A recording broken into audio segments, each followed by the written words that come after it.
Halo, halo, halo, máme 11. október 2025, ja vás vítam pri ďalšom tarotovom videjku a dnes to bude naozaj zaujímavé, pretože sa dozviete rozprávku, ktorá vám vlastne osvetlí vašu správu. Takže poďme sa na túto rozprávku pozrieť, pochádza z 10 mečov a je to rozprávka o dánskom kupcovi, ktorý mal syna. Bol veľmi bohatý tento kupec, avšak keď tento kupec zomrel, tak jeho syn premrhal všetok majetok a celý tento majetok sa zmestil do 4 grošov, jednej bundy a topánok. Takže jeho priatelia boli veľmi na ňo nahnevaní, pretože všetko to premrhal a raz tak prišiel domov a čakala na ňo taká truhlica, tam bolo napísané zbáli si veci a odíď. Chlapec nemal si už ani aké veci zbaliť, pretože premrhal všetok majetok, ale pocítil volanie a nasadol do tej truhlice. Čo sa ale nestalo, tá truhlica vzlietla. Takže si hovorí, wow, toto teraz pracuje pre mňa, začal lietať na tej truhlici. No a videl z diaľky taký krásny zámok, ktorý je tuto na karte tiež. A pýtal sa takej starenky, že kto v ňom býva a ona hovorí, tam býva krásna sultánová dcéra, prosto, ale nesmie sa zamilovať, pretože ju čaká sklamanie, tak hovorila veštba. Mladík neváhal, nastúpil do truhlice, ona opäť vzlietla a rovno sa odviezol do izby tejto sultánovej dcéry. Najskôr ju pozoroval, ale potom to riskol a nejak cez balkón sa k nej dostal. A keďže bol veľmi charizmatický a rozprával jej fantastické príbehy, tak vlastne ju ihneď očaril. Takže sa stretávali u nej doma deň čo deň a potom vlastne sa dohodli, že OK, ona hovorí, môžeš sa o mňa uchádzať, bude to zaujímavé, jednoducho, keď budeš rozprávať tie svoje príbehy, tak očaríš určite aj mojich rodičov, takže nezabudni rozprávať príbehy a ja ti dám ešte takú šablu, predáš ju a kúpiš si krásne oblečenie, aby si pôsobil ako princ. On tak spraví, uchádza sa o sultánovú dcéru, jej rodičia sú z toho nadšení a začína sa vlastne organizácia svadby, ktorú tento mladík pozoruje vlastne z tej truhlice. No a potom sa ale nedopatrením stane to, že jedného dňa nejako zle zakrie tú truhlicu a tá truhlica mu zhorí. Takže vlastne celé sa to končí katastrofálne. Vlastne on sa na tú svadbu nedostaví, pretože nemá ako, nemá na čom vzlietnúť. A ona, sultánová dcéra, čaká na svojho snúbenca. Tak, prosím vás, čo nám to chce povedať? Chce nám to povedať o tom, že zažívate určite zaujímavé obdobie a je to vlastne potvrdené aj túto spomaľ, zastav sa a zhlboka sa nadýchni. Takže na jednej strane máme truhlicu, máme chlapca, ktorý letí a splní si ako keby svoj sen, ale potom sa všetko zrúti. Takže vlastne tá odpoveď pre vás je, že začína sa vám niečo nové a možno zažijete nejakú stratu, alebo možno ste už zažili nejakú stratu, ale určite vás čaká niečo nové, nejaký nový vzlet. Takže je potrebné ako keby sa aj vyrovnať s tou minulosťou a možno, že už ju neprojektovať až tak a ísť ďalej. Áno, takže na tejto karte vlastne je to tak, že on zažil stratu, premrhal peniaze a potom zažil druhú stratu, že vlastne nakoniec sa to nepodarilo. Je potrebné sa poučiť z predchádzajúcich chýb Určite aj toto hovorí tá rozprávka, pretože chlapec premrhal peniaze a potom ešte aj ako keby premrhal lásku.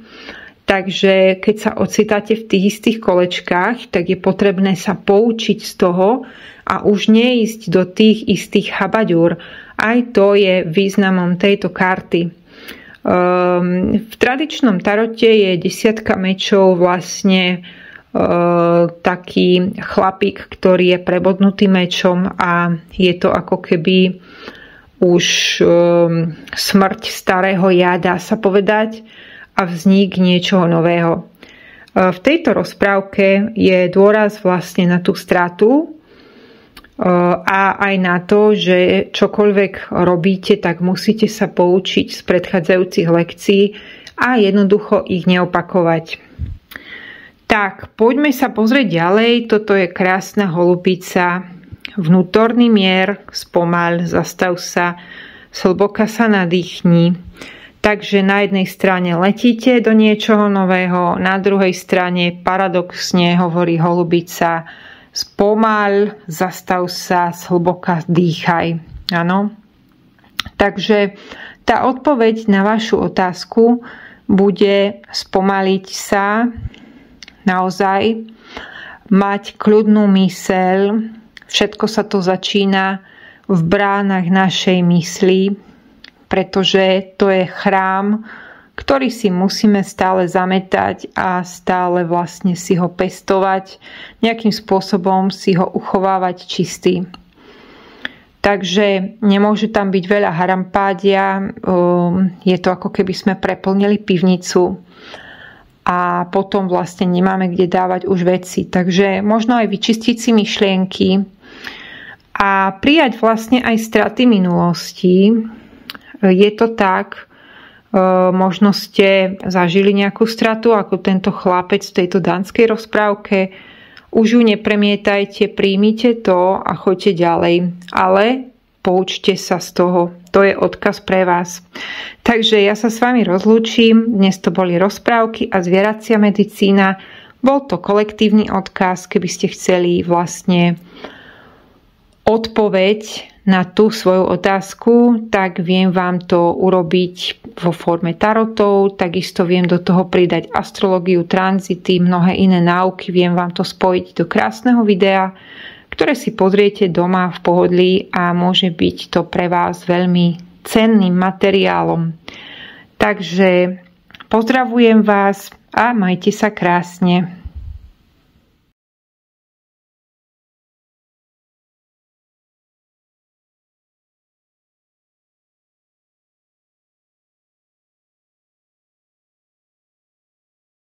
Haló, 11. október 2025, opäť som tu s tarotovým videjkom a dnes to bude krátka správa pre vás aj na rozprávkovú tému. Tak poďme sa pozrieť, čo vás pritiahlo. Takže máme La felicidad eterna, je večná radosť.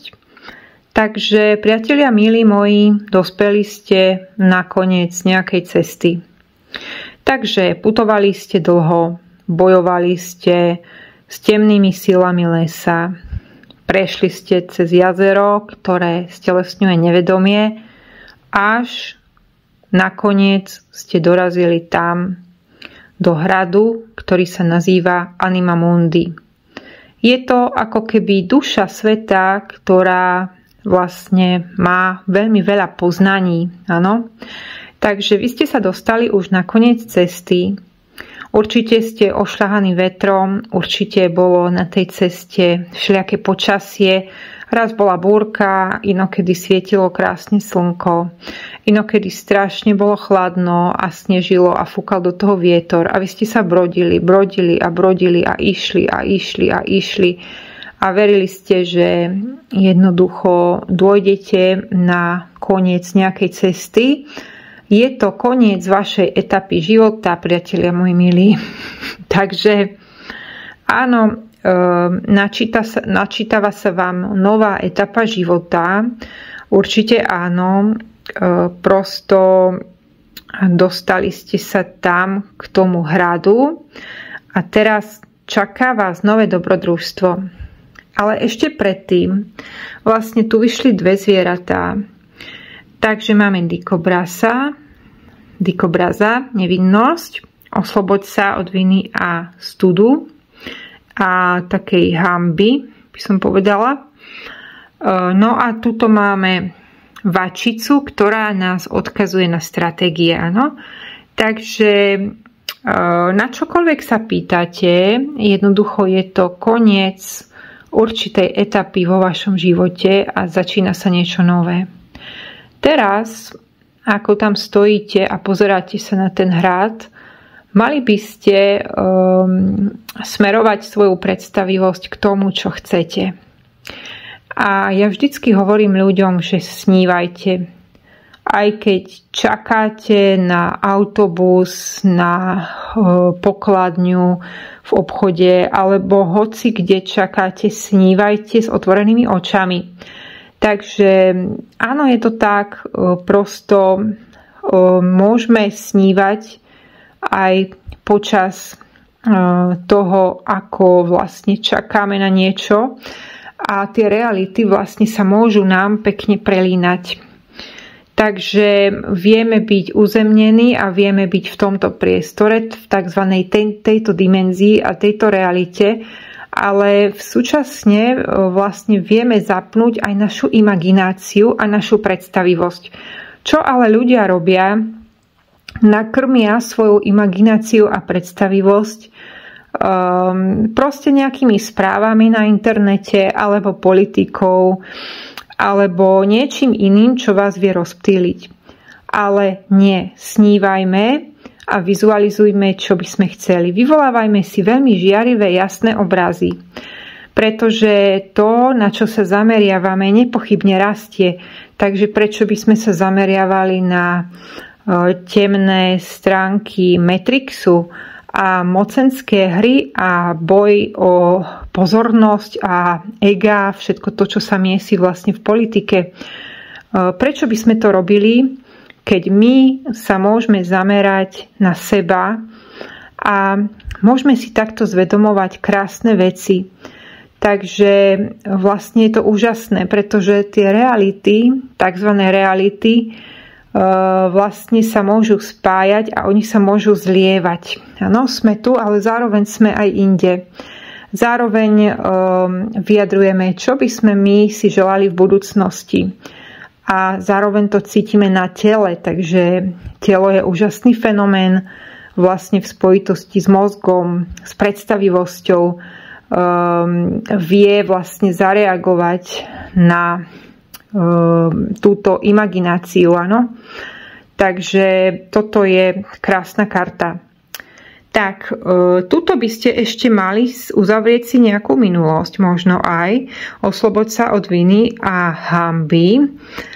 Možno aj sami pred sebou by ste sa mali oslobodiť, alebo sami v sebe by ste sa mali oslobodiť. Často my ľudia sme na seba nároční a my sme vlastne najväčší kritici. Nikto nás ani nemusí dodrbávať. My si to statočne aj sami všetko poriešime. Takže áno, je to tak. Osloboď sa od viny a hanby. Takže čo je to, od čoho by ste sa vy, priatelia moji milí, mali oslobodiť? Dajte si tú otázku a začnite s tým pracovať. A samozrejme prvé je to akceptácia, uvedomiť si, že OK, toto sa deje. Potom nejaká recyklácia, spracovanie a proste pustiť to, nenechávať si tie krivdy v sebe. Takže na to, aby ste sa mohli dostať ďalej, tak sa musíte vlastne oslobodiť od viny a hanby.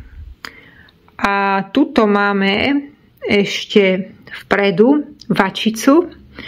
Maj v zálohe ďalší plán, áno. Takže vyvíjať nejaké stratégie.